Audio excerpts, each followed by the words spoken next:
Gideon Kimosop. Yep. And congratulations on winning Jimmy's 10K 2015, Gideon. Thank you. How was the race for you today? The race was perfect. It was very nice. And the weather worked out okay for you? It was a bit cold, but I think because I had already taken part yesterday in the race, it was a bit. It helped me. The yesterday race was just a bit more colder than today, so it helped me. Today it was a bit warmer than yesterday, so I was able to run very well. Very good. Had you any tactics today? My tactic today, I wanted to be a forward runner today because I was trying to test whether there were some other strong guys, so I had to push forward for the first race, for the first kilometers, maybe like the first 1 kilometer or 2 kilometers, and then I judge whether they are strong or maybe something like that. Yes. You were running against the Ugandan today? Yeah. He came in second place. Yeah. You raced with him yesterday as well? Yeah. I'm sure your legs are tired from yesterday and today. I trained for a long time, so my legs sometimes when we are training, we train maybe hard. We train hard so that we win easy. That is our formula that we use in Kenya. Train hard, win easy. Yeah, that is my formula that I use. When I train hard, maybe every day I follow the timetable of my race structure. I just to make my legs to be perfect. Even if I can run another race tomorrow, it's okay. No, because it depends on the training. Excellent mantra. Train hard, win easy. Yeah. That is my motto. And for the future, what plans do you have? For my future, now this, I'm not specialized in maybe short distance races, but this short distance races will help me so that I can run very well in marathon. So now I'm preparing for maybe Belfast marathon. Maybe God willing, I'll be taking part in that race. So this is now I'm trying to gain my speed using 10K. Yeah, these short distance races. Excellent. Yeah. Are you staying in Ireland for a while? Yeah, I will stay here for almost like 3 months. Okay, Yeah. very good. Will you be participating in some other races before the Belfast Marathon? Oh, yeah. There's some other, my manager has organized some other small short races so that it will make my training continue smoothly. Excellent. Very good. Very good. And just outline a typical week of training. How much training would you do per week? Per week, we train like now, per week, almost, when you combine the whole training for the week, it can be almost like 120, 130 kilometers. Yeah. And do you have any rest days during the week, or do you train all 7 days? In Kenya, most of the time we just train. Okay, yeah. so every day. Because now I trained for almost like 5 months before I came here. So we train for long, so that maybe to win a race you need to prepare for a long time. Of course, yeah. Yeah. Of course. So the other thing about your training, is it a 7-day training schedule or a 10-day training schedule? Per week we train for 6 days. Yes. So the 7 days, that's just about resting maybe. Yes. Do you have a rest? Okay. You rest, okay. Yeah. And during the day, do you train twice a day or do you train once a day? Or 3 times? Sometimes we go it depends on the working schedule for the day.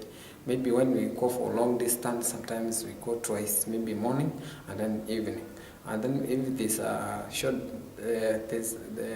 you go in the morning, maybe short distance, and then after lunch, mid-morning, you go for another, maybe short, or maybe like 40 minutes. Yes. And then afternoon you combine. You need, what I usually prepare is that every day I must cover maybe 30 kilometers. So when I go in the morning for 20 kilometers, mid-morning maybe I go for 10 kilometers, or 8 kilometers, and then maybe 3 kilometers in the afternoon. Okay, very good. Sorry. Just in terms of nutrition, you like ugali.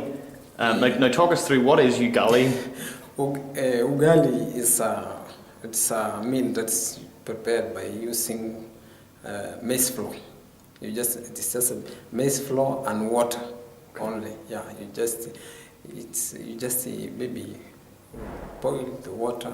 So it's just I can say flour, the maize flour, and just water. And how often would you eat ugali? Every day, every day. Like we usually take in the evening. Every day. Okay. Yeah, that is maybe the best meal that you used to. But and also mostly we focus on energy-giving food. Yeah. Yeah, things like meat. Sometimes we take maybe once in a week. Okay. Okay. Yeah. Okay. We don't know. Mostly we focus only on energy-giving food. So would you say it's more like a vegan diet, vegetarian diet, vegetables? Yeah. Vegetables also. It's okay. Because we take ugali, you serve with vegetables. Okay. Very good.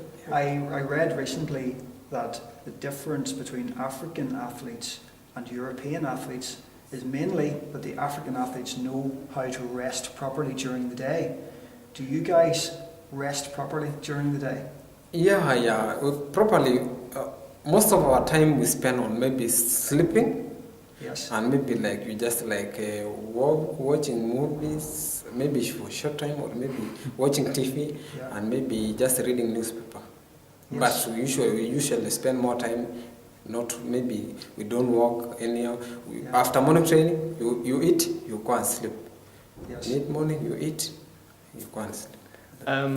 What sort of athletes have you trained with in the Rift Valley? We train with all the stars, maybe like Kimeto, the record holder now, we are training together with Kimeto. We are training with Mutai, we are training with Kipsang. Those are the major athletes. Jeffrey and Emmanuel? Yeah, Emmanuel. Both of them we meet once in a week. Okay. Because sometimes we can go together for long run. Like when we organize for 40 kilometers, we go together. So just on the long run there, how long would your long run be typically? Obviously it'll change over the course of the training, but what would you call a long run? A long run is when we are going for maybe that 40 kilometers. So we need to set a pace. Every kilometer maybe we run under 3 hours, maybe 10. Every kilometer for that all 42 kilometers. Or we organize maybe per kilometer, 3 minutes and maybe 20 seconds. Every so kilometer. It's around marathon pace or slightly slower than marathon pace then? Yeah. So, and also we usually organize anybody who is running for a long distance. Basically, when we are training, when we are starting for that long run, they go forward. The middle distance go forward, and then we follow the long distance. So they can just like pacing. They pace maybe for like 20 kilometers, and then they drop, and so the other continues, and then we finish. Okay. So sometimes when we finish the 40 kilometers, only the finishers are the long distance runners, but the others have loaded up maybe. Okay. What would be your advice to athletes in Ireland who are looking to run fast? Basically, mostly we focus on high altitude areas. Yeah, that is a major point. That is why even now in Kenya, we have several people from athletes. Some of our athletes who are from here, they are there. We train in the same group. And also, mostly countries now come to Kenya to train, basically. That's why even in the near future, the mostly people who are going, maybe the new upcoming athletes might be from several countries, because now they have come there, we train together. So when you train in high altitude areas and also learn to take the meals that we used to take there, it will help you to maybe boost your training. Okay. And also, Excellent. Excellent. But mostly altitude is the most, because when you train in a high altitude area, your pH, the blood, more red blood cells. Yeah. Those, it will be built well in the body, so you'll have large amount of it. To carry oxygen. Yeah, that's for now. It will push you when people from maybe here after maybe they can run well for the first thing, maybe 10 kilometers in a marathon, but the next day they have used everything in their body, because now you need more. So these things it is built more in a very high altitude area, which it is Kenya. Okay. What is the most frustrating thing about being an athlete? The most frustrating thing is, being an athlete, you need patience. Sometimes you can train when you are upcoming. You can train. You don't have food. You don't have maybe facilities, like training facilities. Also, you don't have, because when you can train, but you are not able to go to take part in a race. Going for races, local races, it will help you to build your training. So you need to maybe train, go for race. It will balance you. It will make you go forward. Okay. Yeah. So when you are still maybe you have not money to maybe run and get some money, it is difficult for you because you need to eat. Mm-hmm. You need to maybe have clothes, what. So if you don't have the money to buy, it's also challenging. Yeah. So running is a main source of income in Kenya, basically. Yeah. Yeah. Okay. But patience is key. Yeah, patience. Needs a lot, because I trained for 5 years to get my first thing. Yeah. After 5 years, I was able to maybe run a race and do it. Okay. So you train for 5 years, minimum, for 5 years to succeed. Excellent. Yeah. Yes. Well done. 100%. Again, congratulations on the first Thank you. Jimmy's Thank 10K. you. Yeah. Excellent time. Thank you very much. Thank you. You're welcome. Okay, good man.